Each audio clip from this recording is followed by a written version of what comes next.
DSMC മീഡിയയോടൊപ്പം ആയിരിക്കുന്നത് അഭിവന്ദ്യ doctor ഹാബിൽ Joseph Mar Ivanios എപ്പിസ്കോപ്പ തിരുമേനിയാണ്. അതോടൊപ്പം DSMCയുടെ പ്രസിഡൻറ്റും കൂടിയാണ്. നമ്മളിപ്പോൾ DSMC മീഡിയ ഉള്ളത് കൊണ്ട് തന്നെ ഒരുപാട് ആളുകൾക്ക് ലൈവായി ഇത് എത്തിക്കാനായിട്ടും സാധിക്കുന്നുണ്ട്. ഇപ്പം നമ്മൾ 130ാമത് മാരാമൺ കൺവെൻഷനിലേക്ക് എത്തിച്ചേർന്നിരിക്കുകയാണ്. എന്താണ് തിരുമേനിക്ക് പറയാനായിട്ട്? 130ാമത്തെ മാരാമൺ കൺവെൻഷന് ഞാൻ നിൽക്കുമ്പോൾ എൻ്റെ മനസ്സിലേക്ക് ഓർമ്മകൾ വരുന്നത് മാരാമൺ കൺവെൻഷനിലൂടെ എന്നെപ്പോലെയുള്ള അനേകം ശുശ്രൂഷകരെയും ദൈവജനത്തെയും ഈ സുവിശേഷത്തിൻ്റെ ആഴങ്ങളിലേക്ക് കൊണ്ടുപോകുവാൻ എങ്ങനെ ഈ കൺവെൻഷൻ പ്രേരകമായി എന്നുള്ള വസ്തുതയാണ്.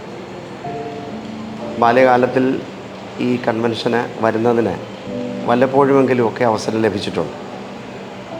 ദൂരെ കൂടുതലുള്ളത് കൊണ്ട് വർഷത്തിലൊരു പ്രാവശ്യമേ വരുവുള്ളായിരുന്നു.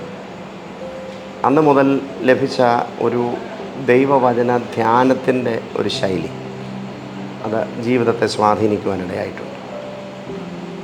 രണ്ടാമത് അതുകൊണ്ട് രാവിലെയും വൈകിട്ടുമുള്ള ഒരു ദൈവവചനം എങ്ങനെ ധ്യാനിക്കണം എന്നുള്ളത് ഒരു ജീവിതത്തിൻ്റെ നിഷ്ഠയാക്കുന്നതിന് ദൈവം തമ്പുരാൻ കൃപ നൽകിയിട്ടുണ്ട്.